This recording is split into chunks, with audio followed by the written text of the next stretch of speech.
Thank you. Good evening दोस्तों। पहले मैं अपनी बात करूं, कुछ कविताएं शेरो शायरी शुरू करें उससे पहले दो बातें आपसे जानना चाहता हूं। How many them engineers here? Please your hands please. Okay, बहुत हैं, काफ़ी हैं। एंड मैकेनिकल वाले कितने हैं? ओह, काफ़ी है। एक्चुअली आप सोच रहे होंगे ऐसा क्यों पूछा मैंने। एक्चुअली ये कभी कोई बताता नहीं है, मैं बता के बोल रहा हूं कि जितनी भी दुनिया में जितनी टाइप की ऑडियंस हो सकती है, हाँ जितनी भी टाइप की हो सकती है, उसमें जो बेस्ट ऑडियंस होती है वो इंजीनियर्स है। आप अगर किसी एक भीड़ में 10%, 10% भी इंजीनियर्स हो ना तो धमाल हो जाता है। हिंदी में बहुत बड़े नाम है डॉक्टर कुमार विश्वास। आज उनको कुमार विश्वास किसने बनाया? आप लोगों ने। तो कोई भी जितने, चाहे लाइव कंसर्ट हो, लाइव शोज हो, कवि सम्मेलन, मुशायरा, एनीथिंग और एवरीथिंग, वहां ऑडियंस सिर्फ इंजीनियर्स ही धमाल मचाते हैं। और ये ऐसे लोग हैं जो किसी को बहुत जल्दी बहुत ऊपर चढ़ा देते हैं और किसी को बहुत जल्दी नीचे गिरा देते हैं। तो इसलिए मैंने पूछा। नाउ अब अपने बारे में कुछ बताता हूं। मैं भी इंजीनियर हूं, इसलिए पूछा। IITian हूं, मैकेनिकल हूं। And thank you. Obviously engineer हूं तो रोजी रोटी कमानी पड़ेगी। काफी सारे ऑफर्स मिले, Nissan motor, Sunderland UK, England, Maruti Suzuki, hero MotoCorp, Hawkins etcetera etcetera. कुछ में काम भी किया है, बट उसके बाद लगा यार जो आजकल जैसे भूत चढ़ा हुआ है सभी को startup, I am one of them. Last 26 September job छोड़ दी एंड ट्राई कर रहा हूँ स्टार्टअप के लिए अपना। इसके अलावा पैशन जो है लिखने का, पढ़ने का, बोलने का, ये तो कंटिन्यू रहा। तो 2 साल पहले तक मैं ऑब्वियसली कभी सम्मेलन मुशायरों में काफ़ी जगह जाता रहता था। कभी कुछ बड़े लोगों के साथ मंच साझा भी किया है for the God of grace. And उसके बाद अभी एक मेरी बुक है, मैं इश्क हूँ, वो पब्लिशर के पास है। ऑलमोस्ट कुछ दिनों में ई-कॉमर्स वेबसाइट पे आपको अवेलेबल होगी।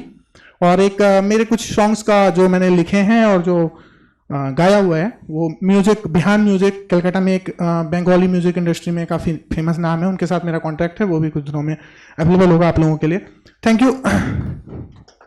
इसके बाद मैं अभी आप लोगों को बोलूं कि यहाँ पे थोड़ी सी आपकी जिम्मेदारी बढ़ जाती है। कारण क्या है कि इससे पहले जहाँ भी मैंने परफॉर्म किया है वहाँ ऑडियंस काफ़ी ज़्यादा होते हैं, बट आपने, जैसे मैंने बोला कि ऑब्वियसली आप लोग इंजीनियर्स हो तो आप काफ़ी, मुझे लगता है, भरोसा है कि आप संभाल लोगे। नाउ अभी बात करते हैं। कवि हूं तो कवि के अंदाज में अपना इंट्रोडक्शन देता हूं कि जो दिन का चैन, जो जो जो जो दिन का चैन और रातों की नींद ले जाए, कहने वाले उसे मोहब्बत कहते हैं। जो जो दिन का चैन और रातों की नींद ले जाए, कहने वाले उसे मोहब्बत कहते हैं।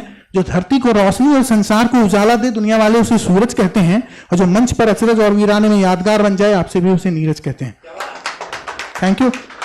जिसने की हो देश के साथ गद्दारी, देश वाले उसे मीरचंद कहते हैं। जिसे खाने पर आप सारे स्वाद भूल जाएं, खाने वाले उसे कलाकंद कहते हैं। और जो सबको अपना और अपनों को दीवाना बना दे, आपसे भी उसे नीरज आनंद कहते हैं। आपको अभी आज के बाद अगर ऐसा लगे कि बंदे में थोड़ा बहुत दम था तो और कुछ सुनना चाहिए, तो आप ज़्यादा मेहनत नहीं करनी पड़ेगी। यूट्यूब, गूगल कर सकते हो आप, नीरज आनंद चौधरी, वहाँ से मेरे वीडियोस, यूट्यूब लिंक्स, बहुत कुछ मिलेगा। विकी का पेज भी आप अवेलेबल ज़्यादा कुछ जान सकते हो।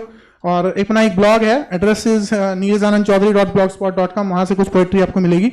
नाउ मैं शुरू करता हूँ कि जैसे मैंने बोला एक बुक मेरी मैं इश्क हूँ, तो टाइटल इसलिए रखा कि इस पे 2 गज़ल लिखे हैं मैंने। कुछ चंद मतलब कुछ शेर आपको नजर करता हूँ कि मैं इश्क हूँ, मैं इश्क हूँ सो सब जानता हूँ, मैं इश्क हूँ सो सब जानता हूँ। उसके नखरे, उसकी अदावतें, उसका हुनर पहचानता हूँ। मैं इश्क हूँ सो सब जानता हूँ। तो सबको नजर कर रहा हूँ कि मैं इश्क हूँ सो सब जानता हूँ। उसके नखरे, उसकी अदावतें, उसका हुनर पहचानता हूँ। और रेशमी लिबासों में सजा याफ्ता है बदन उसका बरसों से, रेशमी लिबासों में सजा याफ्ता है बदन उसका बरसों से। आजाद कर सकूं ऐ खुदा, यही दुआ मांगता हूं। मैं इश्क हूं सो सब जानता हूं। जैसे यहाँ पे काफी सारे इंजीनियर्स हैं तो थोड़े तालियों का घनत्व, एक्चुअली हमारा वॉल्यूम कम है तो घनत्व ज्यादा होना चाहिए, ये सीधा सा प्रोपोर्शन है। मैं आपकी बात करना चाहता हूं कि सपोज करो कि जैसे मैकेनिकल वाला बंदा है, क्लास में तो ऑब्वियसली ब्रांच में कुछ होती नहीं है लड़कियां, इधर उधर ECCS देख देख के काम चल गया। उसके बाद बंदे को साइड वाले को बताते रहो, पटवा दे यार। खैर, इसकी बात करें, कोई बंदा, आप उसके बाद मैकेनिकल करके MBA करने जा रहे हो, बहुत सारी लड़कियां देख रहे हो, या फिर कोई कोविड स्कूल में पढ़ा हुआ बंदा नहीं है और वो सडन किसी क्लास में आ रहा है और काफी सारी लड़कियां देख रहा है। किसी छोटे शहर से कोई आ रहा है और यहाँ बहुत सारे दिल्ली NCR के किसी कॉलेज में एडमिशन ले लिया, काफी लड़कियां देख रहा है। वो फर्स्ट डे बंदा क्या फील कर रहा है, वो वाली फीलिंग मैं बताता हूँ। फर्स्ट डे जो बंदा फील करता है किसी की आंख अच्छी है, मतलब फील क्या कर रहा है वो सोचो। किसी की आंख अच्छी है, किसी के बाल अच्छे हैं। किसी की आंख अच्छी है, किसी के बाल अच्छे हैं। किसी की नाक अच्छी है, किसी के गाल अच्छे हैं। किसी की आंख अच्छी है, किसी के गाल अच्छे हैं। किसी की नाक अच्छी है, किसी के बाल अच्छे हैं। कोई हंसता अच्छा है, कोई हंसता अच्छा है। किसी की चाल अच्छी है, जिसे भी देखता हूं, आखिरी पंक्ति अगर समझ आए तो तालियां बजाना। किसी की नाक अच्छी है, किसी के बाल अच्छे हैं। किसी की आंख अच्छी है, किसी के गाल अच्छे हैं। कोई हंसता अच्छा है, किसी की चाल अच्छी है, और जिसे भी देखता हूं सोचता हूं माल अच्छी है। Thank you. चंद मिसरे कुछ शेर पढ़ के एक छोटी सी हिंदी कविता सुनाऊंगा आपको। मुझे काफी अजीज है, तो मैं उसके कुछ शेर आपको सुनाता हूं कि ये दिल पे कौन है, ये दिल पे कौन है, किसकी आहट है। ये दिल पे कौन है, किसकी आहट है। काले गेसू कत्थई आंखें, ये ख्वाब है। ये दिल पे कौन है, किसकी आहट है। काले गेसू कत्थई आंखें, ये ख्वाब है, या दिल के सजर पे उसकी सरसराहट है। काले गेसू कत्थई आंखें, ये ख्वाब है, या दिल के सजर पर उसकी सरसराहट है। और चौंक कर उठता हूं, फिर सुकून से सो जाता हूं। चौंक कर उठता हूं, फिर सुकून से सो जाता हूं। ए दिल थमकर सांस ले, ए दिल थमकर सांस ले, अब भी क्या तुझे उसी की चाहत है। और आखिरी शेर पे सबकी बात चाहूंगा। थमकर सांस ले, क्या अब भी तुझे उसी की चाहत है।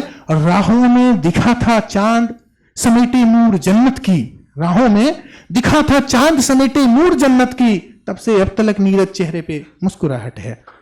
Thank you. एक छोटी सी कविता, कुछ छंद सुनाता हूं उसके कि जब जब जब जब कभी भी गमों की स्याह काली रात में, जब जब कभी गमों की स्याह काली रात में। भाई ये मुंह लटका के मत बैठ यार। एक्चुअली तो दुनिया में दो चीजें, जितनी भी सारी चीजें हम लोग करते हैं ना, सिर्फ दो काम के लिए करते हैं। एक तो कंफर्ट के लिए, दूसरी हैप्पीनेस, खुशी के लिए। खुश होना बंदे को ज्यादा जरूरत है। हम लोग यहाँ बैठे हैं तो प्रायोरिटी डिसाइड है कि हम हैप्पीनेस के लिए बैठे हुए हैं। Happiness is the first. आप सोच के देखना, कुछ भी दुनिया में कुछ भी आप काम करते हो ना, इसी दो चीजों के लिए करते हो, दूसरी कोई सी चीज नहीं है। और जब आप हैप्पी हो तो डेफिनेटली आप कंफर्ट में हो, बट जरूरी नहीं हमेशा कंफर्ट में हो कि आप हैप्पी हो सकते हो। दिस इज द मोमेंट आप हैप्पीनेस के लिए बैठे हो, तो प्रायोरिटी डिसाइडेड है, तो आप उस पर पूरा आपका फोकस होना चाहिए। क्योंकि टेंशन तो लाइफ में हमेशा चलती रहेगी। अब टेंशन तो ऐसे भी होता है कि आप सुबह सुबह वॉक पे निकलो, कोई बंदा हाई करके निकल जाए, दिन भर टेंशन रहती, बेरोजगार कौन था।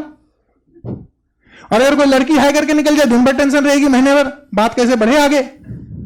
और उसके बाद तीसरी बात तब आती है जब, अच्छा दुनिया में सिर्फ दो टाइप के लोग होते हैं, एक शादीशुदा और एक पोस्ट प्री शादीशुदा। शादीशुदा को आप पोस्ट वाला भी बोल सकते हो। पोस्ट शादीशुदा वो होता है जो शादी के 2-3 दिन बाद शादीशुदा हो जाता है, और प्री शादीशुदा तो बोलने की जरूरत है नहीं। तो जो शादीशुदा लोग हैं, चाहे वो गर्लफ्रेंड हो साथ में, बीवी हो साथ में, और तब अगर कोई हाई करके निकल जाए लड़की, फिर तो जिंदगी भर टेंशन रहेगी। तो ये वाली प्रॉब्लम टेंशन नहीं लेना है अपने को। कविता सुननी है, यहाँ पे एंजॉय करेंगे हम लोग।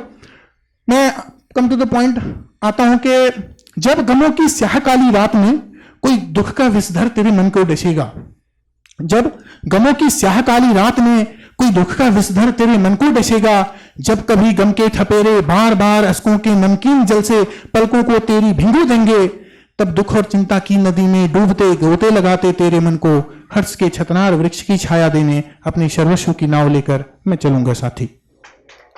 जब थैंक यू जब हंसी के फव्वारों की टोटी को, जब हंसी के फव्वारों की टोटी को कोई रुग्ण रंजित परेशानियों के जंग से भर देगा, जब हंसी के फव्वारों की टोटी को कोई चिंता का बादल रुग्ण रंजित परेशानियों के जंग से भर देगा, जब कोई भी अपना लक्ष्मण बनकर कष्ट के कानन में दुखों की शूर्पणखा को कर्ण रहित न कर सकेगा, तब दुख और चिंता की नदी में डूबते गोते लगाते तेरे मन को हर्ष के छतनार वृक्ष की छाया देने अपने सर्वस्व की नाव लेकर मैं चलूंगा साथी। जब कभी वल्कल वस्त्रों को भिगो देने की चेष्टा में, जब कभी आंखों के मोती पलकों से नीचे उतरकर वल्कल वस्त्रों को भिगो देने की चेष्टा में गतिमान होंगे और मुख पर शोर करती मृदुल कंठों के कहकहों से भोर करती क्रोध रूपी मुस्कुराहट के पवन को क्रोध रूपी चक्रवात से, जब आंखों के मोती पलकों से नीचे उतरकर वल्कल वस्त्रों को भिगो देने की चेष्टा में गतिमान होंगे और मुख पर शोर करती मृदुल कंठों के कहकहों से भोर करती मुस्कुराहट के पवन को क्रोध रूपी चक्रवात से बदल देने को कथन कोई भी मूर्तिमान होगा, तब दुख और चिंता की नदी में डूबते गोते लगाते तेरे मन को हर्ष के छतनार वृक्ष की छाया देने अपने सर्वस्व की नाव लेकर मैं चलूंगा साथी। एक आखिरी शेर से मैं अपने वाणी को विराम दूंगा। एक शेर मुझे काफी अजीज है, काफी पसंद किया गया हर जगह। आप भी गौर करें कि लुटेरे लूट लें, इसमें थोड़ी सी थिंकिंग अलग है, आप थिंकिंग पे जाएं कि लुटेरे लूट लें तो गम कम होता है, लुटेरे लूट लें तो गम कम होता है, दरोगा लूट जाए तो दर्द हरदम होता है। लुटेरे लूट लें तो दर्द कम होता है, दरोगा लूट जाए तो गम हरदम होता है। और जो कोई अपना दामन पर पंजा मारे, जो कोई अपना दामन पर पंजा मारे तो अपनों का साथ हर कदम होता है। जो कोई पराया दामन पर पंजा मारे तो अपनों का साथ हर कदम होता है, लेकिन वो बेटियां कहां जाएं जिनके घर में ही कोई भेड़िया बेशरम होता है। Thank you.